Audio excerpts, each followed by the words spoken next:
Well, good morning, everybody. It's good to have you here. I'm Eric Stewart. I'm looking forward to starting our Coffee with Eric Stewart preparation process webinar. We'll get started in about 2 minutes. A couple stragglers coming in, just getting the process of logging in down. So if you can hear me, would you mind just doing me a favor, letting me know that you can hear me fine by going to the GoToWebinar control panel on your screen. There's a bar there called questions, and if you'll open that up and there just type in I can hear you or I'm here, then I know that at least the audio portion and visual portion of our webinar is working fine. Thank you again. We'll be right back. We'll get started in just a moment.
Hi, everybody. Glad you could join me. Milton, Kathy, it's good to have you here. Elaine, Kelvin, thanks for joining me.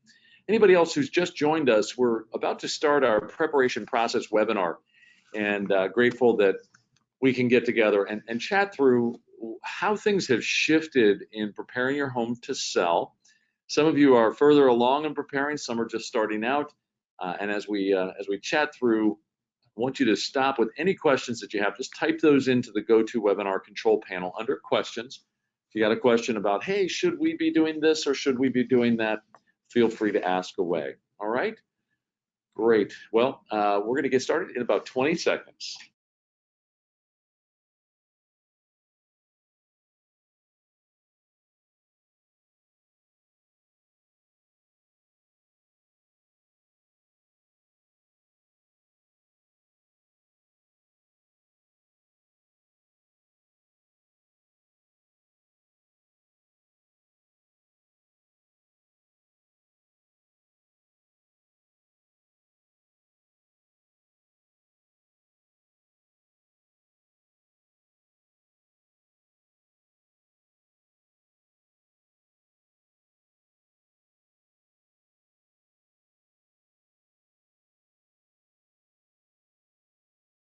All right, let's jump in. Thanks for joining me. I'm Eric Stewart. I'm your host today. A little bit about myself for those of you who are just getting acquainted with me. I'm a realtor. I'm an associate broker in the Maryland, DC, and Virginia area. Have been practicing real estate now 34 years. In fact, this coming September, I'll celebrate my 35th anniversary. Hard to believe. And I'm still just as young as I ever was. So 3,700 transactions means I've sold a lot of homes, helped a lot of different families, and we average about 160 homes sold. Last year, we had a better than a normal year. We sold 175 homes. This is me and my team in Maryland, DC, and Virginia. We're seniors real estate specialists. Dave Ramsey, if you're familiar with him, he's a national spokesperson. He's on 600 radio stations a day, and he endorses our work, which we're grateful for. Also, I host a weekly radio show on WMAL, and that is at 4 p.m. live Saturday afternoons. Join me then if you're interested in hearing all about real estate. I'm the founder of a nonprofit organization called Widow Care. Now, as an acting major in college, I ended up leaving college, graduating, and memorizing several books out of the Bible, including the book of James. In the book of James 1:27, it says, "Pure religion is to look out for widows and orphans in their distress." And then I memorized the book of Ruth about a year and a half, 2 years later, and performed that at the National Cathedral just as a spoken book. And that tells a great story of Ruth and Naomi, two widows who cared for each other in the midst of their loss. So it was a concept that I'd had for really decades to try to create an organization to serve that demographic, but 8 years ago began it. And I'm the president of the board and the founder, but we have an organization now that's led by widows and widowers, and including the executive director. Now, so there are about 385 members in that organization. If you know a widow or widower who'd like to be connected with others, widowcare.org is that website. It's a 501c3 if you're interested in supporting or getting more information, widowcare.org. All right, so that's a bit of background on me. Come from a family of physicians. My father was chief of staff at Columbia Hospital for Women. He was an OBGYN, and my grandfathers were both orthopedic surgeons. In fact, I was just in Hawaii, and my grandfather was the head of the Shriners Hospital in Oahu. Used to travel to the leper colonies and set the bones straight there for those lepers who broke bones for decades. He was there during World War II. My other grandfather was the chief of orthopedics at Walter Reed. And I come from a family of physicians and physical therapists and whatnot, but I don't like biology, folks. I like working in sales, but I have the mindset of a doctor, and then I try to listen carefully to where my clients are, serve them. So I try to help diagnose and assist. My goal is to serve you with excellence. This is my team. These are the operations and marketing team for our organization. And these are the real estate agents in our group. So I'm so grateful to have a dynamic, wonderful team of realtors who work side by side with me through many of our transactions. Now, every real estate agent here has been very carefully selected. We are slow to hire and quick to fire. Our goal is to provide excellence, accountability, and a family-like atmosphere within our organization, provide quality care for you. So regardless of whether you're working with me or you're working with one of my team members, you get a great experience. We're licensed in DC, Virginia, and Maryland, providing excellent referrals outside of the area as well. If you're looking to buy or sell, Arizona, Florida, you want to find a place, we can help you find a great vetted realtor. The majority of our listings sell in 10 days or less at 100% of list price. That's actually modest. We were averaging 7 days last year and 103 to 104% of list price due to the nature of the market. We are providing fiduciary responsibility. So as I'm discussing all of the aspects of getting your home ready, the condition of your home ready, the focus on fiduciary responsibility boils down to what's in your best interest. So number one is we are caring. We care about you. We oftentimes tell our clients not to move.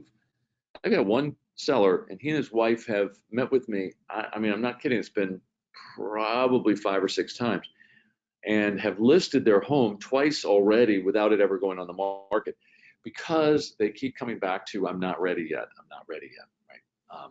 But there comes a time in life where we're ready, right? And at the end of the day, it's about caring for people where they are and guiding them. You'll find with buyers, we'll oftentimes tell a buyer why they shouldn't buy a particular home, even if they like it, so that at least they know the good, the bad, and the ugly from our perspective as realtors. We're obedient. We'll tell you what we think, but we'll do what you ask. Very, very important fiduciary quality. So as your agent, I might say, hey, I would recommend that we advertise in this fashion or market it this way, or that we not have an open house for the sale of the property, and here's why, for this particular reason or that. And then give that to you. Best interest, best information. But then if you say, well, I really would like you to do this instead, that we do that, right? So we're obedient. We're accountable to you. We're loyal to you. And our policy is to follow disclosure, not only disclosure in the content and qualities of the material effects of the property, meaning has it ever had water issues or otherwise, or what are the qualities and benefits of the home, but also disclosure under law according to the Civil Rights Act of 1866, the Fair Housing Act of 1968, and the American with Disabilities Act of 1990, and all addenda in between. Well, these are all critical. Now, as we segue into preparing when everybody's looking like this, and you know, when I first created this webinar, it was March of 20. So it's been almost 2 years. We started working on this just as soon as things shut down. I said to my team, we got to create webinars because we're not going to be seeing people, and everybody's going to be looking like this. And I think like you probably, right? We felt like maybe 2 or 3 different times, yay, we're coming out of this. And then there was a new variant. And I don't know what it's going to happen for the future, but we know what it was like not to have to wear masks. We know what it's like that we have to wear masks. And it's likely that we're probably, at least for this foreseeable future, going to be in a mask-wearing environment until whatever the major strain or variant that's existing at that given time is not so contagious, you know, or so whatever. So we've focused on preparing and the timing, the condition, and the pricing. Now, I've covered timing in a separate webinar a couple of weeks ago, and if you missed that, let me just tell you that we're coming up on the best time to sell your home, the best time to get top dollar for the spring of 2022. It's going to start here in the next 2 to 3 to 4 weeks here. You're going to just see the demand eclipse the supply, and I think it's going to cause prices to go up again. Don't know to what degree. I certainly don't think we're going backwards in pricing, in spite of the fact that interest rates have risen for the past 6 to 7 weeks from just under 3% to now 3.5% on 30-year fixed. So we're at a good point, and I think the market is going to be good all year long because I don't think the inventory is going to climb dramatically.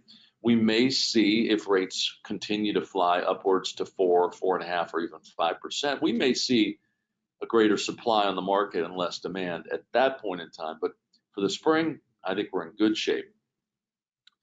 Condition, how do we address the condition of the property? Well, there are 3 components to this. And let me just remind you that there is a place to ask questions as I'm going through this. And this is in the Go to Webinar Control Panel Questions tab, okay? So downsizing, there are 3 different ways to downsize.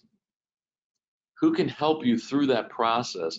And how do I go through this process? The decluttering, what are 5 things you can do with all of your belongings? And then what is the Gnome Method for deciding what to keep and what to get rid of? And then on staging, what are the benefits of staging your home? And what are the options for virtual staging or vacant house staging? Any of you all going to sell your home vacant? Let me know. Just type in the Go to Webinar Control Panel under questions. I'm going to sell my house vacant. I'd like to know that because as I get into that segment of marketing and condition, I want to discuss it for vacancy specifically if it's appropriate. Thank you. So let's transition into downsizing first. You can enter move manage, you can extra move manage, or you can virtual move manage. Inter-move manage means you're moving within your own home, maybe using space that you have in your basement to store things temporarily that would have otherwise been in a living room or a bedroom. Last year, I sold a home. It was a rambler with an unfinished large basement. The sellers had more than enough stuff, and they moved quite a bit of it downstairs to the basement versus taking it out of the house. So inter would be within your home, extra would be removing it, taking it out of the home, and then virtual move management would be not actually moving anything out of specific rooms, but scrubbing the photos to show the room without the stuff there. So we'll get into some images of how that works. But the questions you're going to want to ask is, do you have the space in your house for inter-move management? If not, do you have the finances to move those items to storage for showing purposes? One of my clients is preparing to put their home on the market in the next 3 weeks.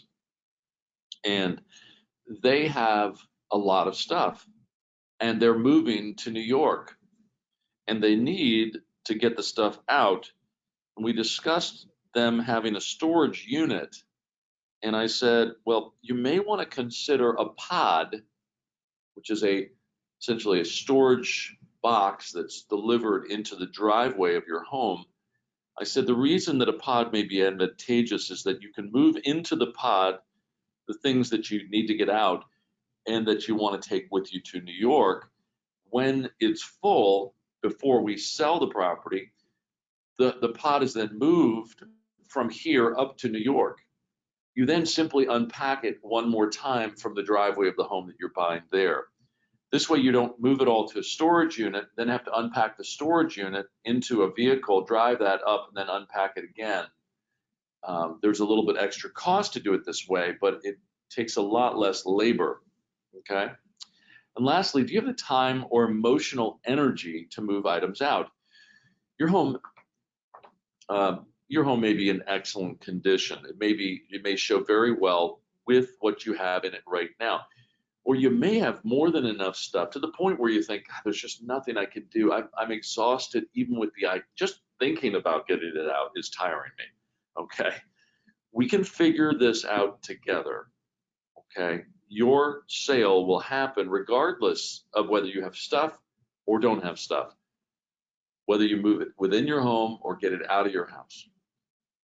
The thing that is important is just to see it honestly where it is, like a physician coming in and looking at the bones and is your knee working properly? What's going to make the most sense for you right here? And this is where a good real estate agent can step in and help you, guide you through the process of deciding that. Okay.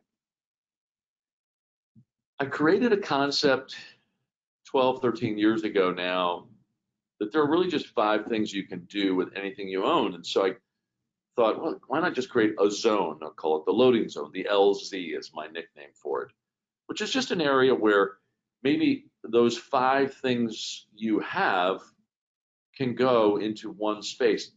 You either have a box for donations, a box for things that'll go to the family, a keep area, a sell area, and a throwaway area.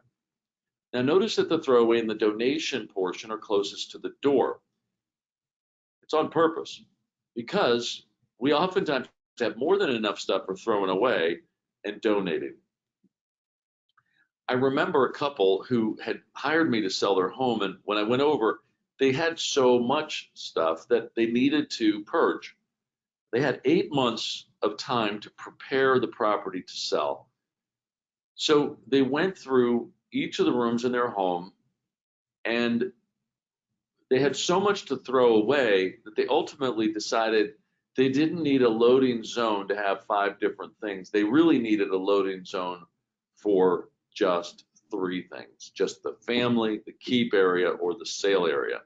The donation and throwaway, they ended up just having bags that they consistently brought into the rooms and then just identified all the throw and all the donate into 2 separate bags from those rooms, which then just went out to the garage and went out to the trash or was picked up by Purple Heart, right? So how do we decide? Well, if we're going to stay in the house, this is a home that I sold last February.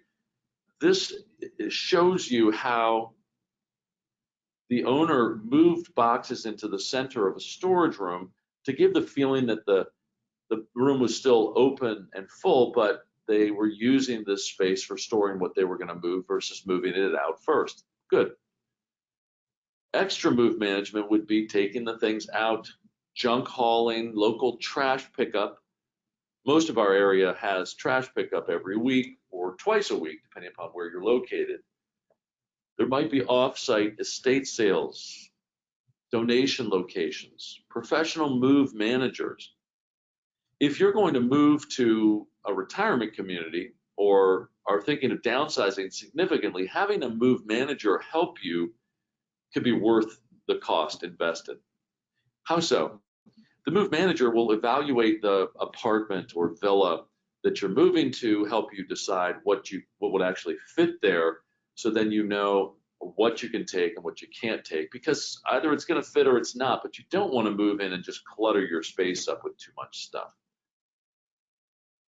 Here's a sample of a closet. This is a property in Oak Hill, Virginia that we sold a couple of years ago. And these are all the clothes as they were when the property was shown.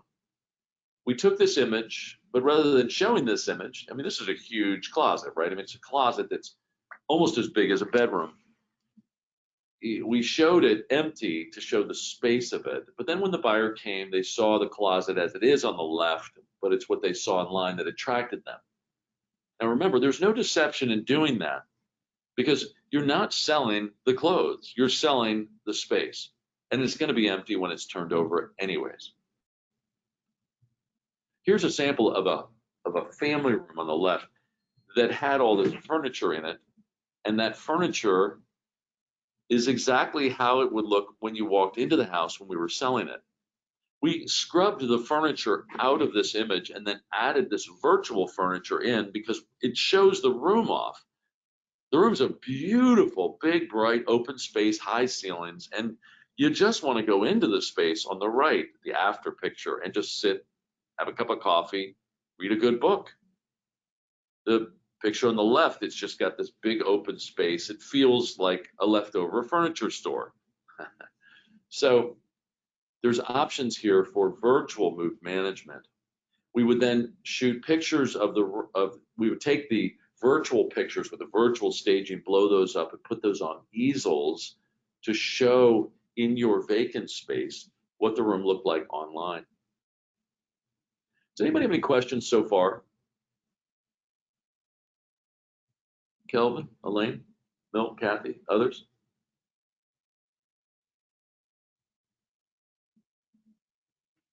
The GoToWebinar control panel has a questions tab. If you go there, you can ask any questions you have.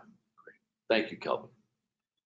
On decluttering, well, this is the Gnome Method. It's just my nickname for how do you decide what to keep and what not to keep.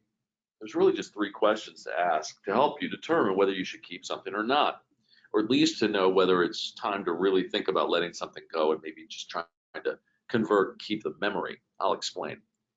So this gnome is on the front porch of a property in a neighborhood where I used to live, and it's a cute gnome. It's actually a fairly practical gnome. It's a welcome gnome. Most gnomes that we know of are little plastic yard toys, right? Either, it's like a toy of some kind, or it's something that would sit in the garden and just look cute, whatnot. They don't have a lot of use, right? Do you need a gnome? The answer is no. But maybe you love a gnome. You're like, oh, I love this gnome. This gnome reminds me of something special. Do I use the gnome? Well, I don't really use it. It just sits in the closet or sits out in the yard. I don't even look at it anymore. So maybe the time has come for you to let it go because you don't need it. Maybe you don't love it. Maybe you don't use it. It's just, it's time to get rid of it. It's an easy decision.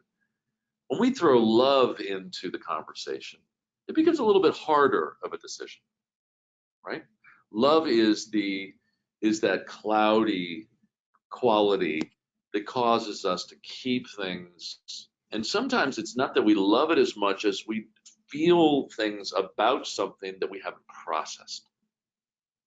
So we don't have to keep the item necessarily, We could love it and let it go by taking a picture of it or shooting a video of it.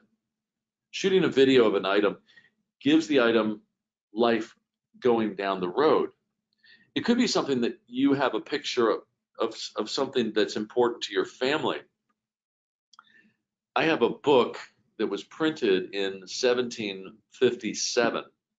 It's a Latin Greek dictionary that was my great grandfather's. He was a doctor.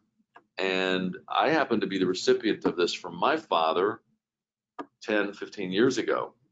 And I have it safely kept. And at some point, I'll turn it over to one of my children who will then safely keep it and pass it along generationally. And it becomes a token in time. I don't have a lot of memory in it because I don't know the people who used to own it. But if I did have some knowledge of who have owned it before me, the different folks whose names are inscribed, like John, and James, Seth, and these different men who happen to own this dictionary and were either in physicians or they were sales.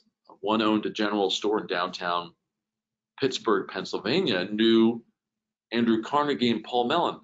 You know, it's just like, it's fascinating how an item can carry a lot of memory to it. If instead of just passing the item on, you were to take a short video with your phone, shoot a video of the item, and tell the story about it. It could be that you and your husband bought it at a flea market in upstate New York in the summer of '68, and it has a special memory, or maybe it was your Aunt Matilda's artwork. You get my picture, right?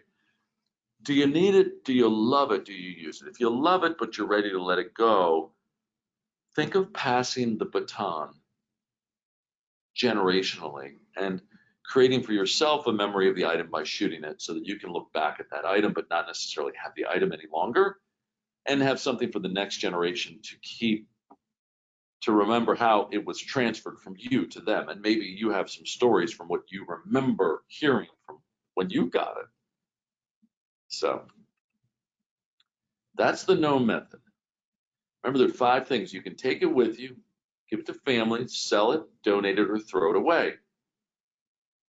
Now, if you look at something like this purple bowling ball or these corduroy pants from the 1970s, you might think, I don't need that. I'm never going to go bowling with that ball. It's too heavy for me. You know what I'm saying? And yet, it has some memories. I remember back in 1974, I roller skated for 74, 75. I roller skated for 22 and a half hours for Jerry's kids, right? Muscular dystrophy, when he did the Jerry Lewis telethon, the beginning, I think it was Labor Day weekend.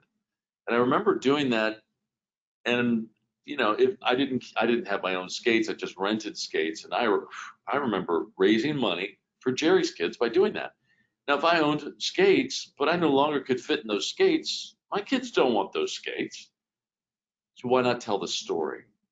Maybe talk about the bowling ball. Talk about maybe this piece of artwork above the family box. You notice that?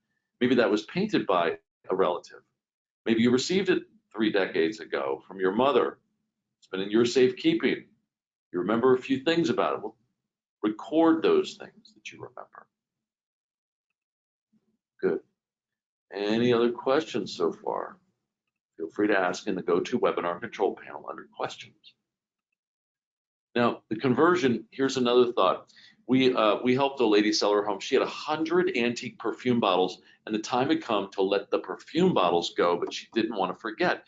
So what she did was she took pictures. We made this one up because we never got a picture of the actual poster, but imagine shooting pictures of all of the trains that you've collected or baseball cards you collected or whatever it is that's been important to you, and make a giant poster about those pieces. Then you have one poster to hang on the wall. She kept 5 antique perfume bottles, and those perfume bottles were, you know, very important to her. And she kept 5 that she could hold in her hand her 5 favorite, but the other 95 were then just on a poster on the wall. Good idea. Staging. Well, we downsized, decluttered. Now, staging is adding the romance back into a space and how you present it. You can virtually capture interest by staging. We showed you that picture of that family room space and then what it looked like after we virtually staged it. In-person staging enables vision, scale, romance. Traditional staging, the before and the after, very important that property is presented well to get the best response, but it's not always easy. So we give a prescription. If you've never had a stager come in to your property from our group, our stager will come in, spend 2 hours room by room and guide you through what you should take out, what you should keep. Okay, it's nice to have that.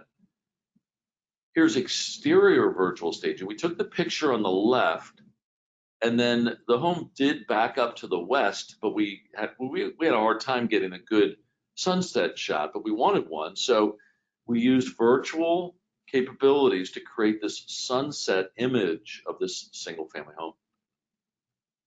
Exterior staging, sometimes it requires the removal of something. Sometimes it's a fence, sometimes it's a tree. It all depends. Here's a sample where we got the house completely ready to go on the market, but then we wanted to clean up the looks. We virtually removed the leaves off of this property, and it sure made a difference in how it presented. Mulching, inexpensive to do. Peeling paint, hard to do at this time of year. And if you can't paint it, it's okay. The world does not come to an end. We'll just communicate to buyers that it will be painted, or say, it does need to be painted. We know that. In the market that we're in, there's very little you need to do to prepare your home, condition-wise, to sell it. It helps. It can generate a higher response, but there's so few listings right now that full preparation is not as critical. Vacant staging shows you how this basement space, creating that look of this nice family room setup, really can make a difference. Here's a vacant space, how we virtually staged it. Doesn't that look great? And again, we blow this image up, put it on an easel in the vacant room so that the buyer walks in, remembers what they saw online, but then can walk through the whole space and see the benefit of living there.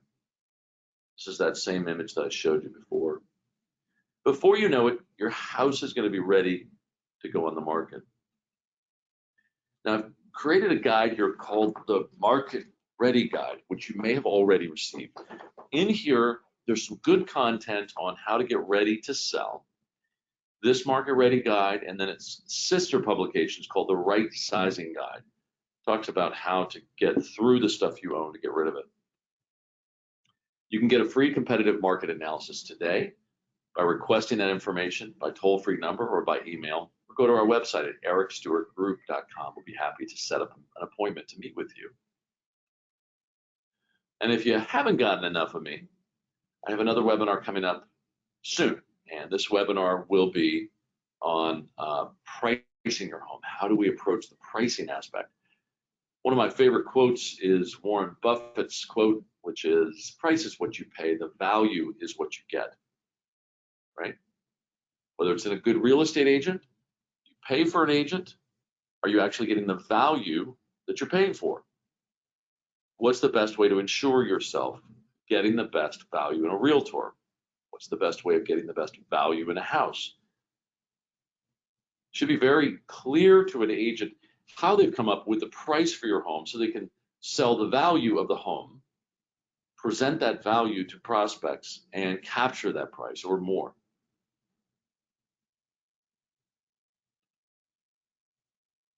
I've got a question that's come in from Milton and Kathy. Where and how do you sell furniture, especially during COVID? Selling furniture. Selling furniture means that there's a buyer. for the furniture that you have to sell. And so it depends upon the kind of furniture that you're going to sell, whether there's going to be a buyer or not. For instance, furniture from the 1970s, and I'm not speaking directly to those who've asked the question, I'm just speaking in general. Henredon furniture, which you would have purchased at a very fine furniture store and weighed, 60 pounds for a solid piece of wood furniture from 1974, has very, very little market, and it's almost difficult to give it away.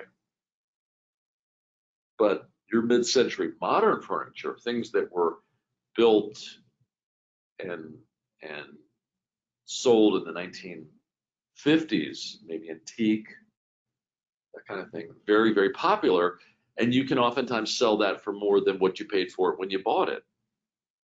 So style is a big part of that.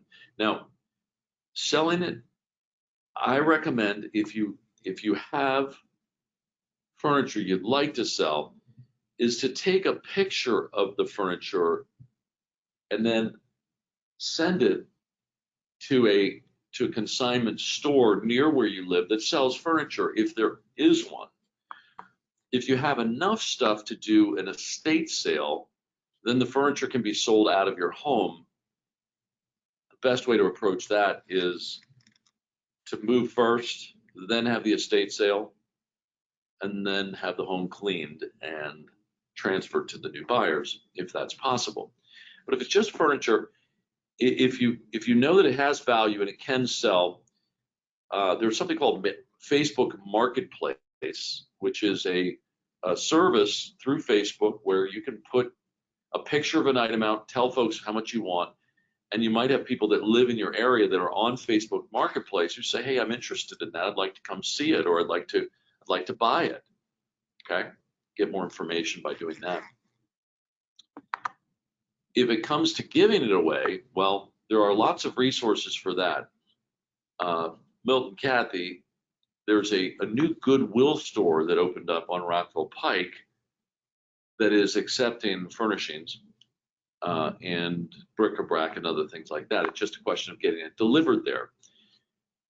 Or the Restore, which is the Habitat for Humanity store, will come and pick up items. They won't come in your house. They'll come to your garage if the garage door is open. Where does this boil us down to? It boils down to either having a group that would buy it, that you might sell quietly through a network, either maybe through church friends or through people that you know, or through Facebook Marketplace in a social media capacity, or through an estate sales service. Now, if it's an antique, my suggestion is you take a picture of the item and that you share the picture of the item with an antique dealer, because you don't need to take the furniture in. You can just send a picture. My friend Matt Quinn, I'll send a picture of an antique to Matt, say, Matt, what about this? Last year I sold a home that had a Tiffany style lamp in the dining room, and the owner was the son of the owner. He was convinced that it was really Tiffany, but Matt got back to me and said, it's not Tiffany, and here's why, because the bracket on it was clearly not Tiffany. I said, okay, that's good to know. But there was another piece for a client selling a condominium, and it was a nothing piece as far as I was concerned, but he said, no, that's hot right now, because it's teak, and it was built probably in 1958. And it's that mid-century modern style look that everybody's interested in. So just some interesting ways to approach it. Okay, Janet asks, can you talk briefly about selling as is? Yes. Okay, let me define as is. As is means the condition that the home is in at any given point in time. Every home is sold in as is condition as of the day of vacancy and occupancy by the new owners. For instance, I had a home for sale, and The seller and the buyer settled, signed everything, and the next day the air conditioning broke, and this buyer was furious because they called somebody over and that person said, well, it looks like they've serviced this before, implying that maybe the sellers knew there was an issue, but the seller said, I mean, I serviced it, but I serviced it like anybody would service it. So the buyer was upset with the seller. The seller hadn't done anything wrong, and the buyer wanted the seller to fix it. And the answer to that is no, because the property was sold in as-is condition as of the time of settlement. Therefore, the buyer took full responsibility for everything after that point in time. That's as is in its normal context. Or if there's a rent back where you're living in the home after settlement, it would be the day you vacated. If instead you want to sell your home more or less in as-is condition at the time that you put it up for sale, then declaring to prospects that the property will be sold in the condition that it's in now, that the buyer's welcome to do inspections of the property, but the seller will fix nothing. This has been quite common, Janet, over the past year, year and a half now, that sellers have said, hey, I prefer not to do anything because the market's so good. The buyers are saying, sure, don't do anything. I'll take it anyways. So I like on the condition to do the work to prepare the condition, because it's just like get dressed up for a dance. The guy who shows up in jeans and a t-shirt versus the guy who's in the black tie, there's a difference, right? It's just a difference in how something looks. Something that's presented well on the shelf at the store versus something that's just hanging off the edge. Your home should be presented in its best light if it's possible, but we are in the kind of market that is very forgiving. I joke that if you have 4 walls and a roof, we can sell it, because it's kind of that way right now. Like you all would like to get top dollar, just like I would like to get top dollar. So giving you advice on how you could put $1 to get $2 back is ultimately the best advice that anybody could ask for. But whether you need to do it, it's really probably not that critical. Janet, if me or one of my team have not seen your home, happy to come by and take a look, give you thoughts on that, okay?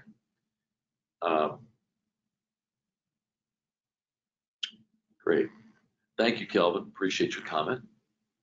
Good questions. Follow up on that, Janet? Milton, Kathy, follow up on the disbursement of furniture. Questions?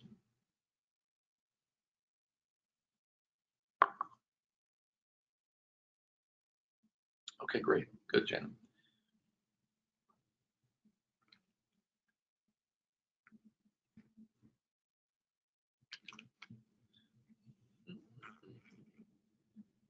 Any questions about the real estate market in general, timing the market, any major improvements, any defects in your home, things you're not sure of, whether you have to disclose them or not, anything like that, ask away. This is a great time for us to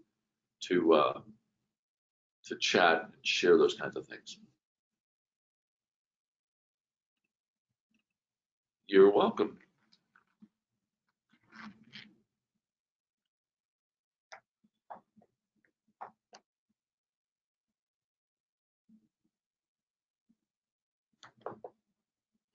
Okay, well, I'm so grateful that you all could make it today. Thanks for joining me for our webinar, and feel free to ask any further questions. If you have any, you can email me at eric@ericstewartgroup.com. Our toll-free number is 800-900-9104 if you have any further questions on that, okay? Okay, oh, Janet, thank you for that. I'll do a follow-up on that request that you have. All right, good. Okay, great, Janet, no problem. We'll get something over to you, and I appreciate that. I'll follow up with the team. We had a couple folks out under the weather, so I apologize for the delay. Thank you. Good. Okay, everybody, well, thanks so much for joining me today. Have a wonderful Thursday, great weekend, and stay safe out there.